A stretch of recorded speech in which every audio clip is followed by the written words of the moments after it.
때 빈들에서 걸을 때 그때가 하나님의 때 내 힘으로 안 될 때 빈손으로 걸을 때 내가 고백해 여호와 이래 주가 일하시네 주가 일하시네 주께 아끼지 않는 자에게 주가 일하시네 주가 일하시네 신뢰하며 걷는 자에게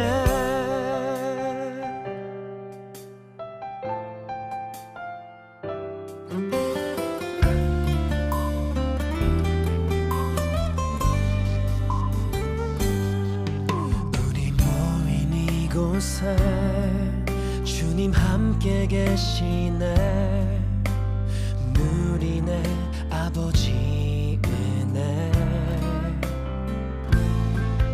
적은 떡과 물고기 내 모든 걸 드릴 때 모두 고백해 여호와 이래 주가 일하시네 주가 일하시네 주께 아끼지 않는 자에게 주가 일하시네 주가 일하시네 신뢰하며 걷는 자에게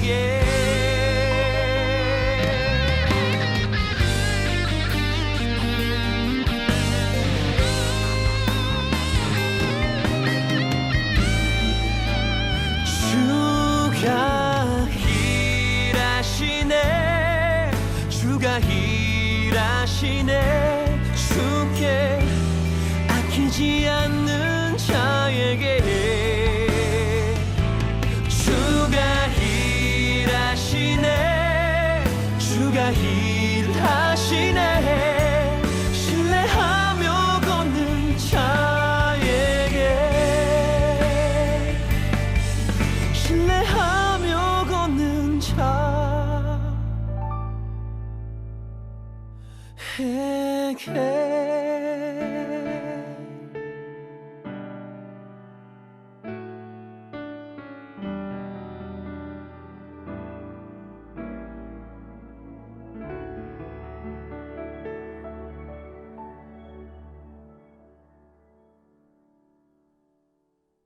오늘 베드로전서 5장 5절부터 7절까지 말씀을 같이 보았습니다.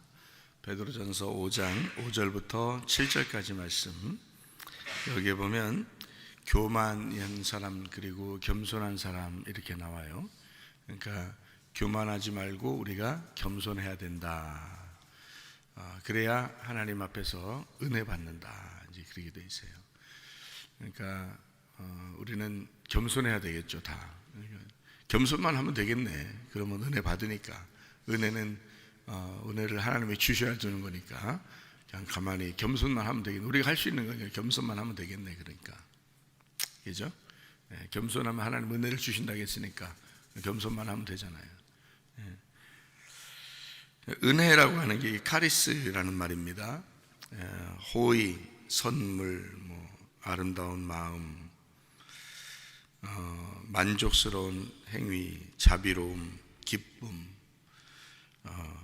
감사할 가치가 있는 그런 말인데, 마음의 감사, 이게 카이로에서 온다는데, 이게요, 이 카이로라고 하는 게 유쾌하게 하다, 은은히 행복하다, 그리고 안녕 이런 말이에요. 안녕.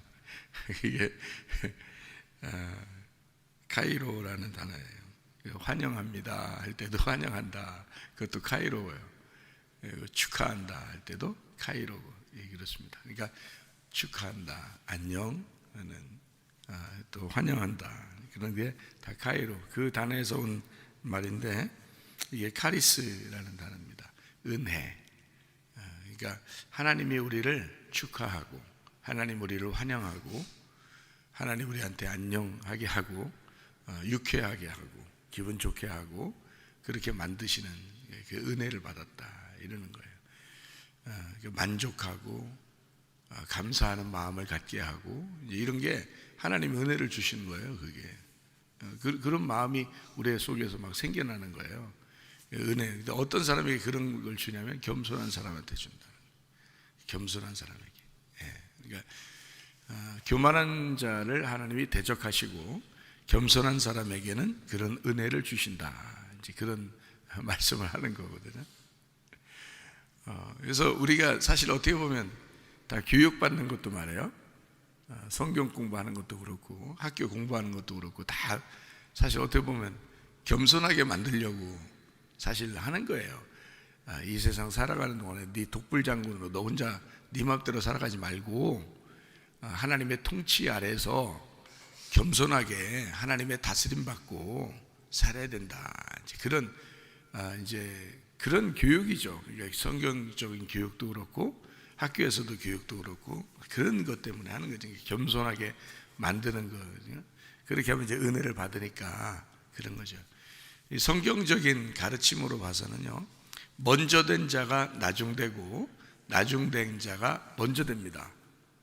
높아지려고 하는 사람은 낮아지고 낮아지려고 하는 사람은 높여지는 거죠. 이게 하나님의 원칙이죠. 그게.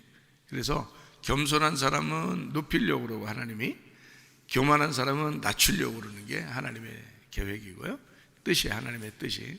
먼저 된 사람은 나중되고 나중된 사람은 먼저 되게 만드는 그렇게. 그래서 교회에 보면 자기 똑똑하다고 생각하는 사람들은 교회에 남아있기가 어렵습니다. 사실은요. 겸손한 사람들, 내가 무슨 의견이 있겠나 이런 사람들은 교회에 이제 남아있게 되죠. 그거를 설명해 주는 게 고린도전서 1장입니다. 고린도전서 1장을 보면 여러분 이제 이해를 할 수 있는데, 그 고린도전서 1장은 미련한 사람들을 들어서 지혜로운 자들을 부끄럽게 하고 없는 자들을 들어서 있는 자들을 부끄럽게 하시는 그런 하나님이 이제 또 약한 자들을 들어서 강한 자들을 부끄럽게 하신다. 이런 그 하나님의 그 계획이다.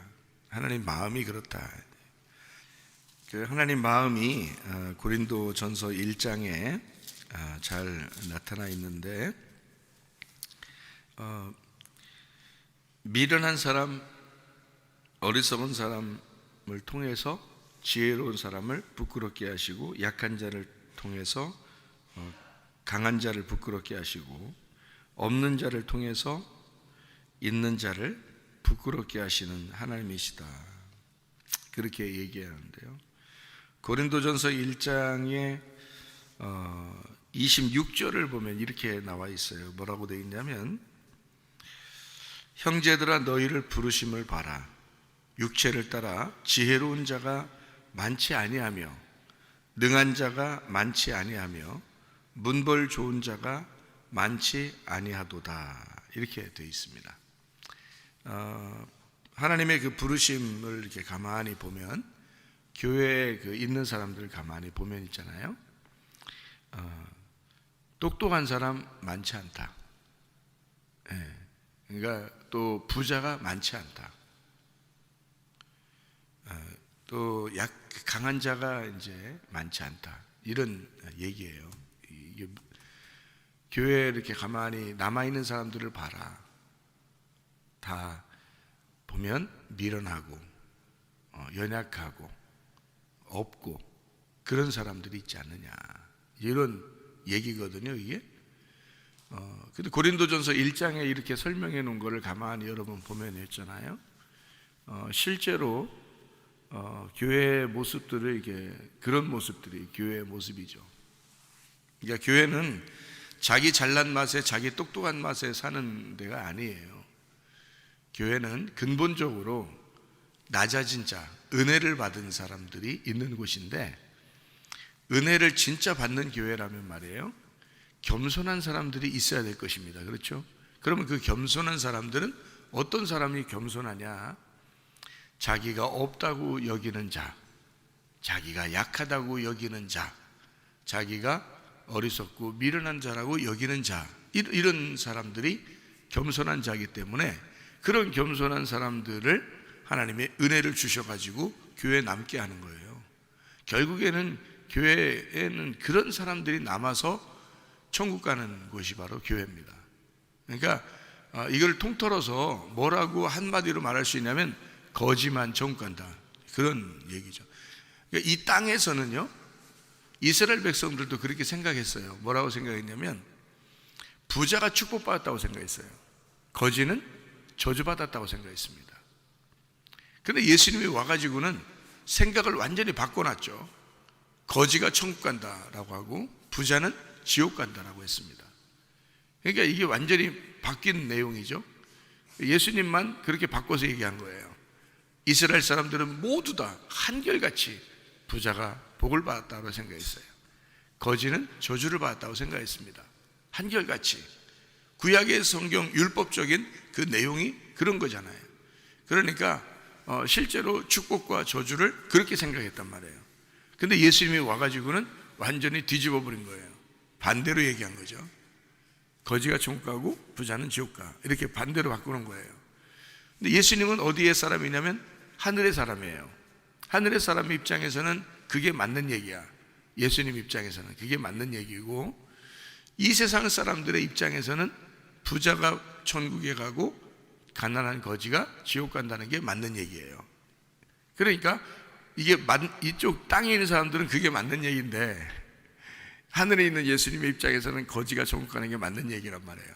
부자는 지옥 가는 게 맞는 얘기고. 그러니까 그거를 요약해서 쓴 게 고린도전서 1장이에요. 고린도전서 1장. 그러니까 교회를 보면 미련한 자, 없는 자, 약한 자가 교회에 있다. 한마디로 말하면 거지가 교회에 있는 것이다 라는 얘기예요. 거지들이 남아있지 않느냐. 결국에는 남아있는 자들을 보면 다 거지들이 남아있지 않느냐. 어떤 사람들은 그러죠. 아니, 좀 괜찮은 사람들이 좀 교회에 좀 계속 남아있고 그러면 좋지 않는가, 이렇게 생각할 수도 있어요. 못 견디죠. 은혜 받는 교회는 못 견디게 되어 있습니다. 왜냐하면 안 알아주거든요. 안 알아줘요. 그런 사람들은 안 알아주는 게 진짜 교회니까. 그런 진짜 교회는 뭐 문벌 좋은 사람이나 명예를 가진 사람이나 강한 사람이나 부자나 안 알아주거든요. 진짜 교회는 안 알아주게 돼요. 안 알아주는 데니까 가짜 교회를 가는 거죠. 왜냐하면 자기를 알아주는 데를 가야지. 근데 진짜 교회는 그런 사람들을 안 알아주는 게 진짜 교회잖아요. 그러니까 거지들을 알아주는 거죠. 마음의 심령이 가난한 자들 알아줘야 되죠. 약한 자, 어리석고 미련한 자, 그죠? 그리고 가난한 자, 이런 사람들을 알아주는 데가 진짜 교회예요. 왜냐하면 그게 겸손한 거니까, 그게 은혜를 받아야 되니까. 그런 사람들에게 마음의 기쁨을 주는 곳이 바로 진짜 교회니까. 그게 고린도전서 1장이니까. 그렇죠?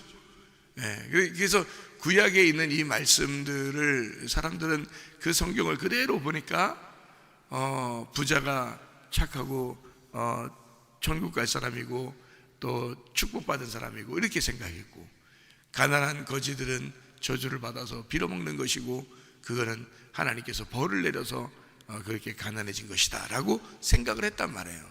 구약 성경을 그대로. 근데 예수님 와가지고는 반대로 뒤집어 놨단 말이죠. 그 말은 무슨 말이냐면 예수님이 생명나무란 얘기예요. 세상 사람들은 다, 여기 구약에 있었던 그 사람들은 다 선악과란 얘기죠. 그러니까 선악과와 생명나무는 반대로 돼 있다고 했잖아요. 그죠? 반대로 돼 있으니까 못 먹는 거거든요. 이게 똑바로만 돼 있으면 먹을 수 있죠, 생명나무를. 근데 생명나무를 거꾸로 이렇게 도는 불칼이 가리고 있기 때문에 이거를 못 먹게 돼 있는 거거든요. 이게 거꾸로 도는 게 그 불칼만 없어지면 생명나무 먹을 수 있는 거 아니에요. 그죠? 예. 이게 생명나무는, 그 생명나무 열매는 두루 도는 불칼만 없으면 가서 먹을 수 있는 거예요. 두루 도는 불칼 때문에 못 먹는 거거든. 그럼 두루 도는 불칼이 뭐냐고. 그게 선악과라고. 선악과 먹은 사람들에게 두루 도는 불칼, 거꾸로 도는 불칼로 이것을 막아놨단 말이에요. 그러니까 이 성경이 보이겠나요? 안 보이죠. 구약 성경이 아무리 많이 있어도 이거 안 보이는 거예요. 안 보이게 만들어 놓은 거예요. 왜냐하면 그 사람들은 부자가 천국 가도록 돼 있어야 된다는 거죠. 가난한 거지는 지옥 가야 된다고 생각한 거죠. 실제로 그렇게 생각하고 있었어요, 그 사람들은. 그런데 예수님이 와가지고 부자와 거지 나사로 얘기를 해주면서 거지만 천국 간다고 얘기하고 부자는 지옥 간다고 얘기하고, 이거 완전히 바꿔 얘기한 거예요. 누가복음 16장 19절부터 31절까지 말씀입니다. 그게요, 부자와 거지 나사로 얘기가 완전 뒤집어 놓는 얘기예요. 반대 얘기. 그러니까 사람들의 마음에는 이게 완전히 반대, 이게 이해가 안 되는 그런 말이거든요. 그러니까 예수님이 생명나무니까 거꾸로 돌아가는 그런 불칼을 없애버리고 생명나무 얘기를 해준 거예요. 그러니까 사람들하고는 완전 반대 얘기를 할 수밖에 없었던 거죠. 구약하고 반대 얘기를 하는 거죠. 그게 신약입니다. 그러니까 이게 반대가 되기 때문에 말씀인 거예요, 이 성경이. 왜냐하면 생명나무 얘기를 하려면 있잖아요, 선악과를 알아야 생명나무를 해주고 얘기를 해주거든요. 선악과를 모르는데 생명나무 얘기를 할 수 없잖아요, 그죠? 왜냐하면 이게 똑같은 말씀인데 반대 얘기가 있어야 그 다음에 똑바른 얘기를 할 수 있는 거잖아요. 무슨 얘기냐면 거지 얘기를 해주려고 하는데 거지 얘기가 진짜 똑바른 얘기야. 그게 생명나무 얘기야. 그게 천국 얘기야. 거지가 천국이고 천국이 생명나무야. 그 말씀을 해주려면 반드시 부자 얘기를 먼저 해줘야 되는 거예요, 그죠? 그러니까 부자가 선악과야. 그게 율법이고. 그러니까 요 얘기를 먼저 해줘야 그 다음에 거지 얘기를 해줄 수 있잖아요. 그래서 구약과 신약이 있는 거예요. 예수님 오기 전과 예수님 온 후가 그렇게 다른 거야. 그러니까 예수님 오기 전에는 거꾸로 도는 불칼이 막고 있는 선악과, 그래서 그 말씀이 계속 돌아가고 있는 거니까 생명나무가 올 때까지는 못 보는 거예요. 그러니까 마치 수건이 가리워져 가지고 안 보이는 것과 똑같은 거예요. 근데 예수님 오시면 어떻게 해? 수건을 벗겨주죠. 예수님 오시면 수건을 벗겨줘요. 수건 벗겨주는 게 뭐겠어요? 율법을 찢어서 알려주는 거예요, 그게요. 그래서 성막에 있는 휘장, 지성소의 휘장이 찢어지는 거예요. 그게 수건이야. 그 휘장 찢어지는 게 그 수건이야. 예수님이 예수님이 오셔서 십자가에 매달려 죽으시면 휘장이 찢어지는 거예요. 그러니까 예수님이 오신 것은 너희들에게 수건을 벗겨주려고 온 것이다, 이 말이거든. 그 말이에요. 그러니까 예수님이 와가지고는 생명나무를 주는 거죠. 생명나무, 제대로 된 생명나무를 주려니까 너희들이 생각한 거하고는 반대로 얘기해 주는 거죠. 이게. 그러니까 너희들이 생각한 거는 구약 있는 그대로, 선악과가 있는 그대로예요. 선과 악이 있는 그대로예요. 여러분이 뭐 영화를 보고 뭐 사람들을 이렇게 사랑하는 모든 걸 보면 다 선악과로 되어 있거든요. 선악으로. 그래서 막 선한 사람이 이겼으면 좋겠고 악한 사람은 막 이렇게 패배했으면 좋겠고, 그게 이제 영화 같은 거에 많이 나타나잖아요. 그것도 이 세상 돌아가는 모든 모습들을 보여주는 거예요, 그죠? 영화나 이 세상 사람 돌아가는 거나 모두 다 선한 것이 이기게 돼 있고 악한 것이 이제 지게 돼 있다, 이렇게 해놔야 되는 거죠. 그래야 이 세상 사람들은 그런 영화를 많이 보는 거지. 예를 들어서 악한 사람이 계속 이기는 영화를 보면요, 그 마지막 결론 뒤 주인공이나 선한 사람이 죽어, 그리고 악한 사람이 이겨, 그리고 영화 끝. 이런 영화는 재미가 없어요. 사람들이 속에 뭔가 기분 나쁘게 끝나. 뭔가 기분 나쁘게 영화를 끝나고 그래서 이게 사람들한테 얘기하죠. 재미없어, 그 영화 재미없어요. 사람들이 그래서 별로 안 보는 거예요. 이렇게 하면 어쨌든 주인공이 이겨야 돼요. 어쨌든 주인공이 이겨야 되고 어쨌든 선한 것이 이겨야 돼. 그게 이 세상의 규칙이니까. 그게 선악이거든요. 선악. 그게 규칙이에요. 그렇게 만들어 놓은 게 이제 영화들이고 이 세상에서 돌아가는 건데요. 이런 돌아가는 것이 있을 때 생명나무가 무엇인지를, 생명이 무엇인지를, 그 선과 악이 서로 하나가 돼야 되고 땅과 하늘이 하나가 돼야 되고 오른편과 왼편이 하나가 돼야 된다는 그 생명나무가 무엇인지를 설명해 주려면 이게요, 이 세상 돌아가는 모든 것들의 거꾸로를 설명해 주는 거예요. 그러니까 세상 돌아가는 것이 이렇게 왼쪽으로 돌아간다면 오른쪽으로 돌아가는 것이 있다는 걸 딱 알려주면 이게 부딪히죠, 그죠? 이게 부딪혀요. 그러면서 이 두 개가 왼쪽으로 돌아가는 게 있다면 오른쪽으로 돌아가는 것도 있었구나라는 것을 알게 된다는 거죠. 그래서 부자에 대한 설명, 부자와 거지에 대해서 구약의 설명이 있다면 신약의 설명이 부자와 거지의 설명이 완전 반대로 얘기해 주는 거예요, 예수님이. 그래가지고 이게 반대가 이렇게 있었구나, 이게 진짜는 여기 있었구나라는 걸 이제 알게 되는 거죠. 그거는 보이지 않는 세계란 말이에요. 부자와 거지 나사로도 보이지 않는 세계를 갖다 설명하잖아요, 예수님이. 그죠? 그래서 거지 나사로가 아브라함의 품에 들어갔다, 부자는 음부, 곧 지옥에 갔다, 이렇게 얘기를 해줬어요. 안 보이는 데잖아요. 사람들의 얘기는 보이는 얘기란 말이에요. 부자는 부자고 거지는 거지니까 그렇게 보이는 얘기를 생각하니까 그 사람들은 부자는 복 받았다고 생각했단 말이에요. 거지는 벌 받았다고 생각한 거죠. 이렇게 생각하고 있는 사람들이니까 있는 그대로를 봤잖아요. 이 세상의 영화도 또는 여러분의 인생도 다 있는 그대로 살고 있잖아요. 그게 다 이렇게 있는 그대로 구약으로 살고 있다는 얘기예요. 그런데 우리 구약으로 살고 있는 우리들에게 예수님이 오시면 반대편을 우리에게 얘기해 준다는 거죠. 그러니까 어떤 면에서는 여러분이 교회에 와가지고 자기가 생각하는 거하고 완전히 반대 얘기를 듣고 가는 거랑 똑같은 거예요. 교회 오면 반대 얘기, 거지가 천국 가는구나, 부자가 지옥 가는구나, 이런 반대 얘기를 들으러 교회 오는 거거든요. 반대 얘기를 듣는 그게 이제 생명나무가 되는 거예요. 우리는 선악과 나무를 먹고 그대로 살 수밖에 없는 인간이에요. 죽을 때까지 선악과를 먹고 살 수밖에 없어요. 있는 그대로 보이는 거거든요, 이게. 근데 보이지 않는 세계를 설명해 주는 거예요. 그게 생명나무라고 해요. 그게. 그래서 교만과 겸손이라는 말이 성경에 나와 있잖아요. 그죠? 그러면 교만은 뭐예요? 부자예요. 겸손은요? 거지예요. 이렇게 된 거죠. 이게 성경에 있는 내용을 얘기하는 거죠. 그러니까 여기 있는 베드로전서 5장 5절, 6절, 7절에도 뭐라고 되냐면 겸손한 사람에게 은혜를 준다는 거예요. 은혜가 뭐냐면 하나님의 마음, 그 하나님의 아름다운 마음, 그 하나님의 마음의 감사함, 그 기쁨, 하나님의 유쾌함, 하나님의 즐거움, 하나님의 그 은혜로움, 하나님의 풍성함, 요거를 준다는 거예요. 어떤 사람에게?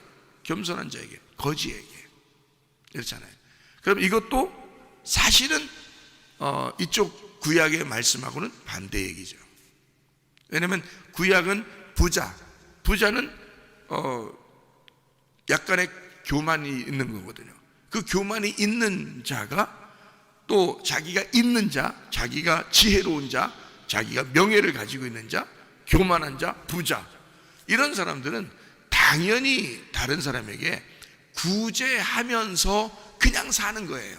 자기가 있으니까 구제하면서 그게 자랑스럽게 생각하는 거예요. 나는 이렇게 하나님의 사람이다 라고 생각하는 거예요. 그게 그 사람들이 신약의 복음서에서는 바리새인들이었고요. 그런 사람들을 자기들은 천국 간다고 생각했던 거예요. 근데 이스라엘 백성들도 그런 사람들이 천국 갈 거야 라고 생각을 한 거예요. 근데 신약에는 그렇지 않아요. 신약 성경은 예수님이 오고 난 다음에는 이걸 뒤집어 버린 거예요. 거지가 천국 가야 돼. 그 말은 다른 말로 말하면 겸손한 자가 천국 가는 거야 라는 말이에요. 겸손한 자에게. 그러니까 여기에 있는 말도 똑같은 거죠. 겸손한 자가 천국 가, 은혜 받아, 이런 말이에요. 교만한 자는 뭐냐면 하나님하고 대적하는 거야. 그때 여러분이 대적한다 그렇게 말하니까 하나님하고 막 싸우고, 하나님 일로 와봐, 뭐 하나님 나한테 까불면 죽어, 뭐 이렇게 그러는 자 그런 게 그런 말이 그런 거 아니에요. 그런 말이 아니라 여기 교만하다, 대적한다 그런 건요. 안티타소마이라는 단어인데요. 이 안티타소마이라는 것은 반대쪽에 서 있다라는 단어예요. 반대쪽에 서 있다. 그러니까 이 대적한다는 말은 반대쪽에 서 있다. 자 보세요. 부자와 거지가 어떻게 돼 있어요? 서로 반대쪽에 서 있죠. 예. 그러니까 부자라고 여러분이 이제 나 어떡하지? 나 부자인데 지옥 가면 어떡하지? 그런 말이 아니라고요. 이게 교만과 겸손. 나 좀 교만한 것 같은데 나 지옥 가면 어떡하지? 이 세상에 교만하지 않은 사람이 어디 있어?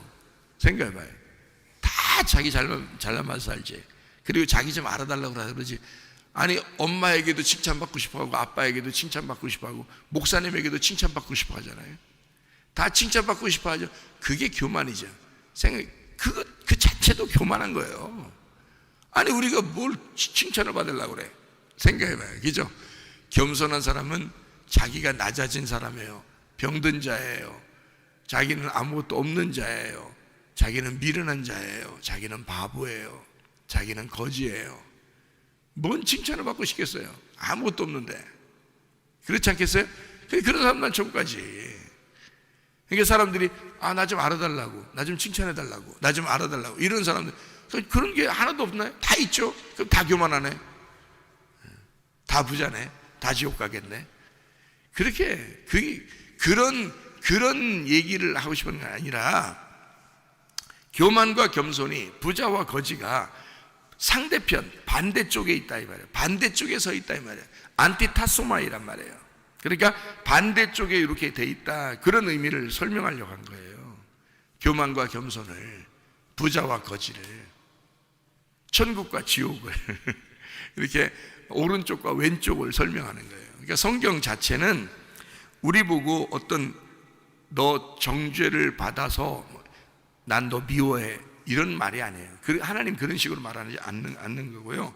요 반대편을 갖다가 이렇게 반대쪽에 서 있어서 서로가 대적하는 이렇게 반대쪽에 있다라는 걸 설명해 주는 얘기예요. 안티라는 게 반대라는 것이거든요. 안티라는 게 반대쪽에 있다, 반대편이다, 이렇게 대치하고 있다, 상응한다 이런 말이에요. 이게 안티라는 말이거든요.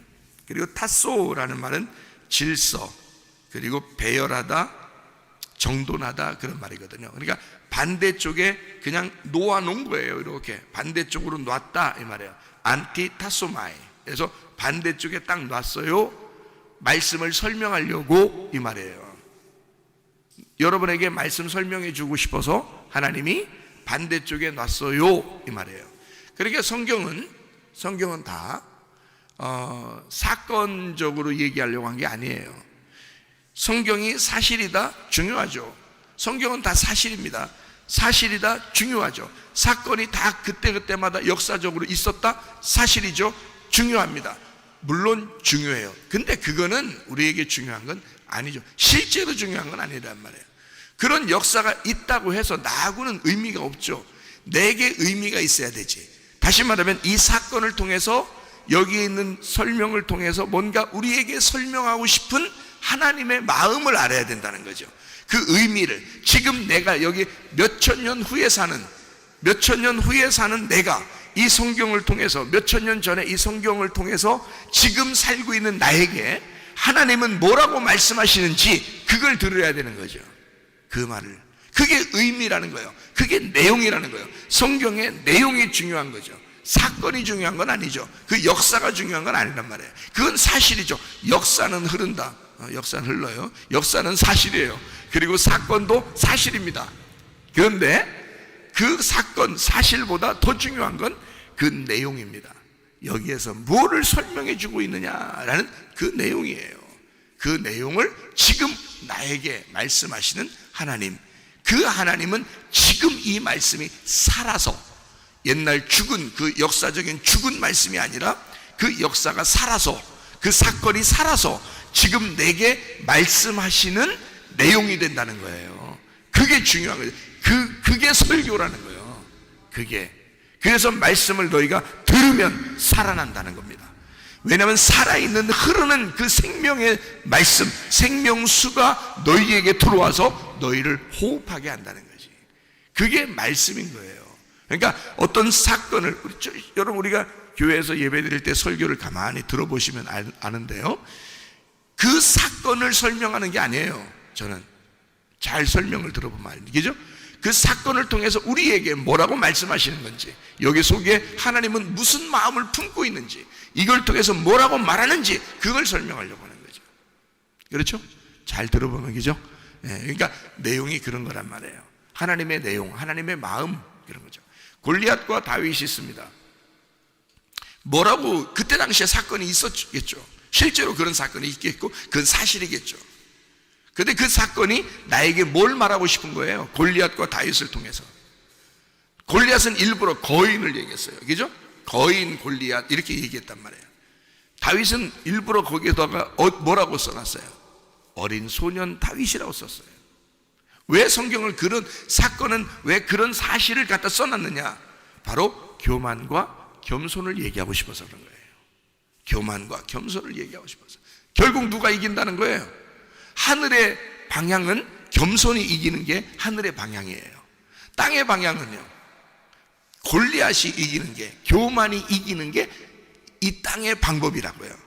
방향이 그래요. 그러니까 부자가 축복받았다, 거인이 이긴다, 그게 이 땅의 법칙이라고요. 근데 하늘의 법칙은 다르다. 그래서 다윗이 뭐라고 나가냐면, 너는 그 힘과 용기를 가지고 강한 힘으로 나오지만 나는 여호와, 만군의 여호와의 이름으로 간다, 그렇게 말하잖아요. 그러니까 어린 소년 다윗은 겸손하니까, 자기가 거지니까, 자기는 아무것도 가진 게 없으니까, 자기는 힘이 없으니까 하나님을 의지했단 말이에요. 하나님의 이름을 의지하고 갔다는 거지. 누가 이기겠어요? 그 하늘이 이기는 거지. 땅이 이기겠어요? 땅의 부자가 이기겠냐고. 땅의 거지가 이기는 거지. 그러니까 땅의 거지는 하늘 만군의 여호와의 이름을 의지할 수밖에 없잖아요. 그죠? 내가 없으니까, 내가 비어 있으니까. 그러니까 내가 비어 있는 거지는 하늘의 이름을 의지할 수밖에 없으니 그걸 받아들이니 하늘에서는 다윗이 부자라는 거지. 하늘에서는. 골리앗은 하늘의 거지가 되는 거죠. 그러니까 하늘나라의 말씀을 쓸 때는 이 땅의 부자가 아니고, 하늘나라 부자가 땅의 그 부자를, 하늘나라의 부자가 땅의 부자를 몰살시키는 거예요. 죽이는 거죠. 그래서 거지를 만들어 버리는 거죠. 그러니까 하늘나라의 부자가 땅의 부자를 거지 만들어서 하늘의 부자를 만들기 위해서 하늘에서의 하늘에서의 부자가 죽이는 거예요. 땅에서는 어떻게 해요? 땅에서는 아무리 사람들이 덤벼도 땅의 부자가 이기는 거였어요. 계속 땅의 부자가 이기는 거야. 땅의 거지들을 계속 부자가 이기는 거예요. 근데 하늘나라의 이름을 가지고 온 자가 있었어. 그게 다윗이야. 하늘나라의 이름을 가지고 와가지고는 요걸 어떻게 뒤집어 버리는 거죠. 말씀이 그렇게 돼 있는 게 아니라, 골리앗 네가 이기게 돼 있는 게 아니라, 어린 거지 같은 다윗이 이기게 돼 있는 거야 라고 반대 얘기를 해준 거예요. 이게 생명나무 말씀이라고요. 다윗은 생명나무를 경험하고 가는 거고요, 주님을 들고 가는 거고, 골리앗은 선악의 개념을 가지고 있었던 거죠. 그래서 반드시 누가 이기겠어요? 생명나무가 이기게 돼 있는 거예요, 선악이 아니라. 그렇죠? 그래서 골리앗과 다윗의 이야기가 바로 그런 이야기예요. 교만과 겸손에 대한 이야기다. 그러니까 그 사건, 그때 골리앗과 다윗의 사건, 그 사실, 역사, 그게 중요한 게 아니죠. 그건 사실이겠지. 우리가 못 봤지만, 몇천 년 전에 일어난 일, 그건 우리는 못 봤지만 사실이겠죠. 그런데 그것이 사실이야 아니야, 어느 땅에서 이루어진 전쟁이야, 어디에 그게 진짜 골리앗 무덤이 있는 거야 없는 거야, 진짜 다윗이 살아 있었던 거야 없었던 거야, 역사를 연구해봐 하면서 그렇게 할 필요가 없어요. 하나님은 우리에게 몇천 년 후에도 아마 영원히 이 말씀이 하나님의 말씀이기를 하나님은 원하시기 때문에 그 사건을 통해서 우리에게 설명해 주는 내용이 중요한 거란 말이에요. 그러니까 어떤 사람이든지, 어느 나라 사람이든지, 어느 시대의 사람이든지 이 하나님의 말씀은 계속 아브라함의 하나님, 이삭의 하나님, 야곱의 하나님이 되신다 말이에요. 예. 무슨 말인지 아시겠죠? 예. 그러니까 우리가 어떤 사람이 천국 가는가? 겸손한 사람이 천국 간다. 그럼 그 겸손한 사람은 어떤 사람이 되어야 되는가? 라고 하는 것을 여기 한번 이제 보고 마치겠어요. 고린도후서 6장 13절 말씀을 보겠습니다. 고린도후서 6장 13절 말씀. 내가 자녀에게 말하듯 하노니 보답하는 것으로 너희도 마음을 넓혀라. 11절부터 보면 이렇게 돼 있어요. 고린도인들이여, 너희를 향하여 우리의 입이 열리고 우리의 마음이 넓어졌으니 너희가 우리 안에서 좁아진 것이 아니라 오직 너희 심정에서 좁아진 것이니라. 내가 자녀에게 말하듯 하노니 보답하는 것으로 너희도 마음을 넓혀라. 이렇게 되어 있습니다. 여기에 넓혀라라고 되어 있는데, 이 넓혀라는 말이 플라티노라는 단어입니다. 플라티노라는 말은 넓히다, 확장하다라는 단어예요. 이 말이 플라티스에서 나온 단어인데, 이 플라티스라는 말은 평평하게 펼친다, 평평하게 펼친다, 넓은이라는 말인데요. 이게 플라소에서 나온다. 플라소라는 말이 뭐냐면 빚다, 만들다. 이게 그릇 같은 걸 빚어서 만드는. 이게 빚어서 만들 때는 어떻게 하는 거냐면, 처음에는 이거를 다 이렇게 모아요. 이렇게 모아서 납작하게 핍니다. 펴가지고 다시 모양을 이렇게 만들고 그러거든요. 이제 그런 모양이에요. 그러니까 마음을 넓혀라, 그 말은 넓적하게 쫙 펴라, 그 말이에요. 그러면은 다 담을 수가 있잖아요. 그죠? 만약에 컵이면, 이렇게 컵이면 있잖아요. 요 컵이 이렇게 돼 있으니까 컵 안에만 담길 거 아니에요. 그죠? 그런데 컵을 조금 더 크게 사발, 그릇처럼 이렇게 해놓으면 그만큼만 또 물이 담길 거 아니에요. 근데 이거를 아예 쟁반이나 접시처럼 넓혀버려요. 그러면 여기다가 더 큰 것도 담을 수 있다는 거죠. 더 큰 것도 담을 수 있다. 그러니까 우리 마음이 두들겨 패서, 이거를 두들겨 패서 자꾸 넓어지면 있잖아요. 그만큼 담기는 것이 많아진단 말입니다. 왜 우리 마음을 자꾸 넓히라고 그러냐면 하나님을 담으라고 그러는 거예요. 하나님을 담으라고. 그리고 네 마음이 넓어지면 넓어지는 이 자체가 겸손이라는 겁니다. 자, 나를 때렸어요. 두드려 팼어요. 그러면은 두드려 패는 그 말씀이 망치로 망치로 막 날 때렸어요. 때려서 자꾸 내 자신이 찢어지고 그러면 이 마음이 어떻게 되겠어요? 점점점 깔아지고 넓어지고 이럴 거 아니겠어요? 자꾸 피는 거예요, 나를 때려서. 그러니까 말씀을 많이 들으면서 내 자신을 자꾸 망치로 말씀이 때려서 나를 자꾸 못 살게 굴어. 그래서 자꾸 넓히는 거예요. 그렇게 마음이 넓어져야 된다. 그러니까 말씀이 우리에게 주어지는 이유가 뭐냐? 내 마음을 넓히기 위해서다. 내 마음을 넓히는 이유가 뭐냐? 하나님을 더 많이 담으라고 그러는 거다, 이 말이에요. 내가 비어지면 비어질수록, 내가 깨지면 깨질수록, 내가 두들겨 맞아서 넓어지면 넓어질수록 하나님을 더 많이 담을 수가 있다는 거지. 그러면 욕심이 안 생기겠죠. 땅에 욕심이 안 생기겠죠. 땅에서 분노, 화 이런 거 안 나겠죠. 참다 내가 이번만 못 참아, 이런 건 안 된단 말이에요. 그런 거 안 나온단 말이야. 왜냐하면 두들겨 맞았잖아. 말씀으로 계속 두들겨 맞았잖아, 우리가. 그렇잖아요. 그러니까 계속 그 넓이는 거야. 그게 뭐냐면 겸손이에요. 그런 겸손한 자에게 하나님은 마음의 기쁨을 줄 것이다. 아름다운 마음을 줄 거다. 그 마음에 감사를 줄 거다. 그게 카리스, 은혜란 말이에요. 은혜. 하나님의 만족함을 줄 것이다. 하나님의 기쁨을 줄 것이다. 그게 은혜라는 거죠. 자, 겸손한 사람에게는 하나님이 은혜를 주신다. 야, 교만했으니까 너 지옥 갈 거야. 그런 말이야. 그런 말하는 그것도 교만이지. 그렇잖아요. 교만하니까 너 지옥 갈 거야. 그것도 교만이잖아. 그런 거 말고 겸손한 사람에게 은혜를 주실 거야. 근데 그 교만한 사람은 하나님이 말씀으로 때려서 자꾸 넓혀야 돼. 그리고 깨뜨려야 돼. 그렇게 만들어 놓으면 겸손하게 될 거야. 거지를 만들어 버릴 거야. 심령이 가난해질 거야. 그러면 천국 가게 될 거야.